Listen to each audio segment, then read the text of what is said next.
Okay, welcome back. And the first thing we're going to do is let's talk about the overview of the entire course and what you can anticipate from it and the highlights of what it is you're going to learn and how you're going to be able to apply that in your business, all right? So first, let's deal with what is specialism. And I define specialism differently than I define specialization, and which in reality is also defined differently than generalism. But so let's talk about the 3 points first. Generalism is kind of an easy term to understand. It is you delivering or anyone delivering a service that has a generic purpose and value, even if it feels like it's narrowed. It doesn't deliver anything with great speciality. It's the master of none, but the jack of all trades. And quite honestly, 9 out of 10 successful businesses are driven by generalization or generalized messaging. Often, and sometimes, you'll see specialism result from an evolution in that message. I'm delivering a specific product. I'm creating red rubber balls or just rubber balls in this case, and I'm delivering them, and I find a customer who says, "Oh my gosh, I need lots of red rubber balls." And so I move my manufacturing to red rubber balls, and I still do yellow and blue, but boy, this customer loves red. And at some point, I may even find out there are dozens of customers, all who want red rubber balls, and I move my niche and specialize a bit in red rubber balls. However, what most of the time happens is I find a customer who really wants red rubber balls and they represent 30% of my business. And then I find a customer who really likes yellow rubber balls who represents 8% of my business, and blue rubber balls for 9% of my business, and green rubber balls for 14%. And you get the message. And the problem there, of course, is what I am is a rubber ball company. And in this example, we may not see the difference between red and green and blue and yellow rubber balls, but the people who are buying them from me do see these things as different. They aren't happy with green rubber balls if they ordered red, even though they may still be rubber balls. So how do generalists apply that specialization or evolve? Well, in many cases, it comes down to sacrifice. They have to say, well, I think there's a better opportunity for us in the red rubber ball market, and we're going to have to then give up our yellow and blue and green rubber ball products with the hopes that we're guessing correctly and we're going to go after that evolution. And because it's arbitrary, for them, it's a matter of numbers. It's a business case. They look at their spreadsheets, they look at the market, and they think, where's the greatest need? And that's what I'm going to fill. That's, to some extent, the evolution from generalization to specialization, right? I'm now specializing in red rubber balls. Specialism is very different. Specialism is a philosophy that basically ties back to you and your purpose.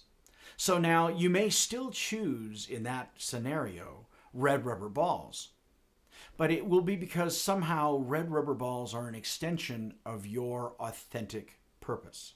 You may say, there are lots of rubber balls in the world, and red rubber balls hold a very special place for me personally. Or I may think that red rubber balls are being used more in something I care about, medicine, curing cancer, whatever it is.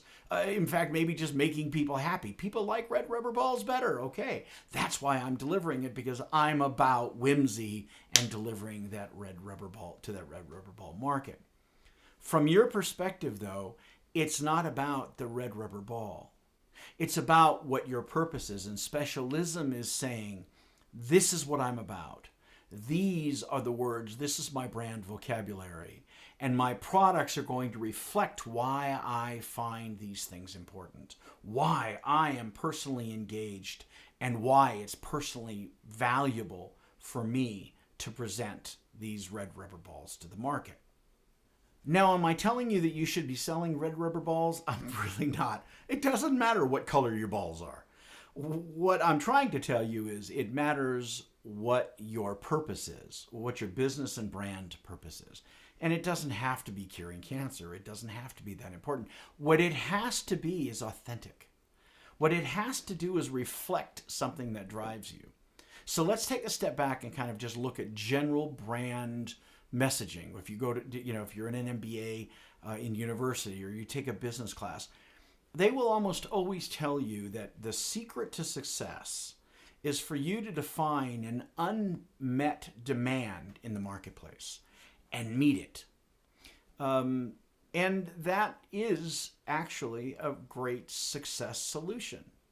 The problem is it's not very satisfying if what you're actually delivering to the market has very little connection to you. Or worse, it isn't something you really care about at all, but this is the demand, and this is what I'm supposed to be doing as a business, is delivering on demand.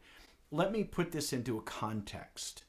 I've worked with a lot of different. In this case, let me use an example as a photographer, and that photographer has decided that they want to be in a niche that's in a market. They happen to be in Dallas, and they're an excellent photographer.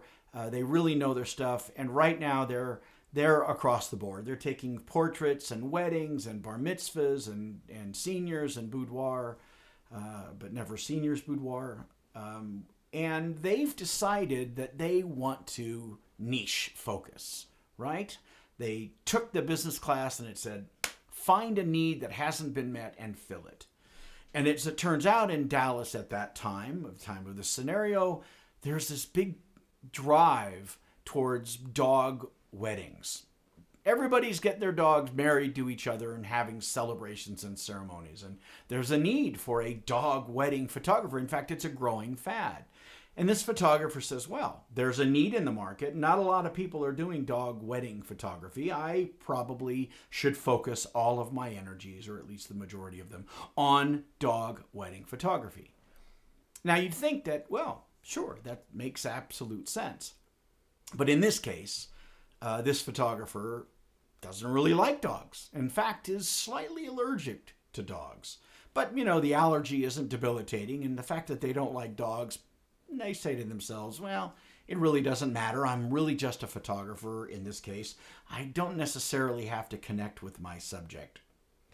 And after about 6 months, holy crap, they're incredibly successful as the premier dog wedding photographer in Dallas.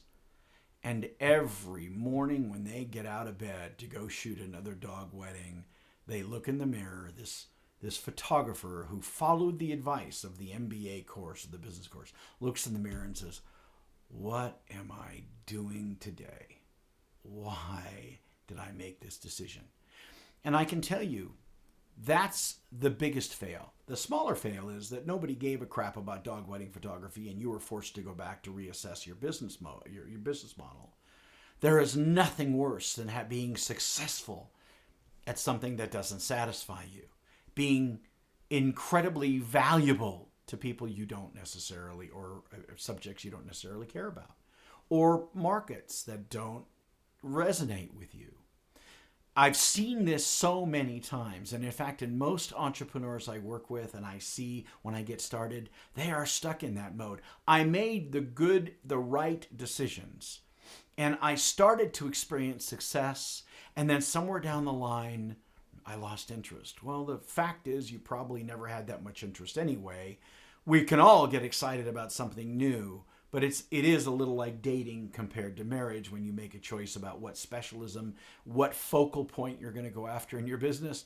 If you're not careful, you could get stuck with somebody who's a great date and a crappy partner.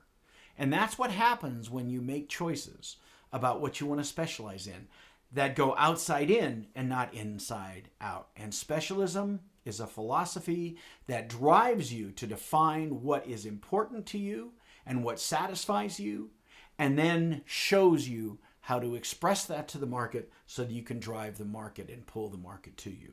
All right, a long explanation, but it's important that you understand how and why specialism works and how and why you have to deploy it.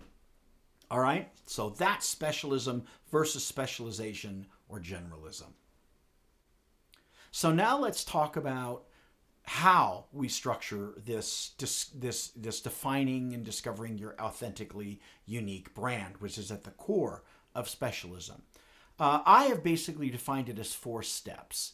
The first is discovery, where we discover what it is that you're about, what it drives you, what lives inside you. We use metaphors like peanut M&Ms, and which will make sense to you once we go through that course, that lesson. But it becomes really important for you to be able to concisely and clearly define what you're about and what moves you and motivates you. We do that in discovery, and then we refine that in the next step, which is definition. We take what you're about and we actually we make the effort to put it into words. We create not only your 3 authentic brand words, but then we also create an entire vocabulary from a marketing standpoint. That is the first half of this process, which is really defined most easily by you saying, I am. I am this. In my case, I say I am confrontational, I am paternal, I am romantic idealist. That's what I am. The second half of this process then evolves from definition into declaration, and then finally delivery, which is the execution part. But in declaration is where we switch over from saying I am to I love working with people who are. And that is a much easier sentence to finish, a much broader sentence to finish, but it isn't authentic if you haven't started with I am. So again, the 4 steps: discovery, definition, declaration, delivery. Those 4 steps encompass everything and the entire process that you're going to learn in this process with me, in this lesson class, in this master class with me. So when we understand that these are the 4 steps, and I'll let you know as we move from one category to the next. Some of you may know I wrote a book a while back called Working Happily Ever After, and it still applies. The working happily ever after idea is what happens. It is the intended consequence of building a specialism brand, identifying your authentically unique brand, and then declaring it to the world and bringing the business to you that satisfies you and that you satisfy as well. All right, so I identify this as creating our own luck. Success, luck, those things are interchangeable with me. And I identify this as something we have control over, because in my world, success and luck is when opportunity meets preparation. And there's nothing worse than seeing great opportunity come along and you're not prepared for it. My father used to say the worst day in the world is when they're selling dollar bills for 5 cents and all you've got is a penny. And I think there's some value to that concept, right? Let's get prepared for success. Let's identify what success actually means. And then when those opportunities come along, we're ready to execute. And that's in large part what we're going to be doing through this process. I also want to talk about the importance of coaching and mentoring, not from my perspective only, but in general. I've never seen anybody who had great success that didn't have 1 or 2 or 3 or even a series of mentors and people giving them unvarnished, direct, honest, opinionated advice on what it is they're doing and how they're going. It's not just to have a wall to bounce ideas off of, but also to have a place for other people to give you perspectives. So depending on how you're viewing this lesson, and depending on what class you're in, you may very well want to seek out other mentors in your industry, share what you're learning here with them as you go through it, and kind of get that feedback. And that's really, really important. Now, for my MBA course, for the people who I'm actually working with on a lesson-by-lesson basis, to where you're giving me your homework and I'm giving you feedback, I also want to suggest that you take copious notes. In fact, I recommend that you not only listen to this video, but when we do have interaction, you and I, whether it's one-on-one in the solopreneur course or whether it's one to a group, you record the conversations that we have. You record the conversations around what the lesson plan and the homework was. And then at the end of that, share it with the group that you're in. And the solopreneurs, we're going to share it between us, and then I'm going to be placing you in my inner circle mastermind. But for the rest of you, share it in the group. And even if you're doing this DIY, share this with your mentors and coaches so that as you go through it, you get their perspective and they can help you understand it. All right. So now let's do some general housekeeping.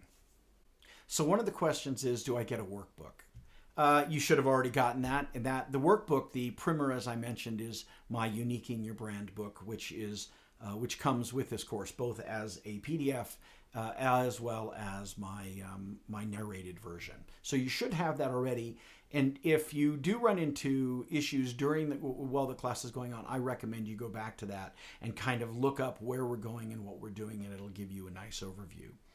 There's also the question about my Inner Circle Mastermind. The answer is yes. Once you've graduated from this course, if you've taken my MBA or my Solopreneur or even my PhD course, I absolutely will place you into my Inner Circle Mastermind. If you're doing this DIY, I'm sorry, I can't. I have to draw the line somewhere, and I'm giving you permission to create your own mastermind. Go out and identify other people who have also gone through this on their own and try to work and help each other. If there is homework, if you are in a process where you're working with me or a mentor and delivering homework, please always remember to get it to us 24 hours before the next class so that we have time to review it. And if you are working in a one-on-one with me or a mentor, make sure you always remember there's a 48-hour cancellation policy so that it doesn't mess up everybody else's schedules. I will have sent you, if you're working directly with me, you will have received an email as to where to submit your homework, as well as where to schedule your one-on-ones as need be. Just check your email for that information. All right, so let me give you, now that we've gone through the overview, let me give you some quick homework. I want you to watch a webinar that I created about the difference between bargainers, exclusives, and explorers. It's not that long, it's short, it's direct, but it will give you a basic understanding of the outside world, of the differences between how people buy and how they act. Even though we're not going to be talking about your business specifically again until we get through the discovery and definition phase, I want you to be aware of these broad stroke differences between the types of customers who are out there. It's going to blow you away that there are bargainers and that there are explorers and exclusives and that they exist and that they don't cross over. So as I say, I want you to go watch that webinar. That is your homework. When you get done, then come back and we'll get started on the next lesson for your authentically unique brand. For those of you who haven't gotten an email from me or don't have that link, you can look right down here. That is the URL that you will be able to use to see the online webinar regarding bargainers, exclusives, and explorers. Okay, I'll see you in the next lesson.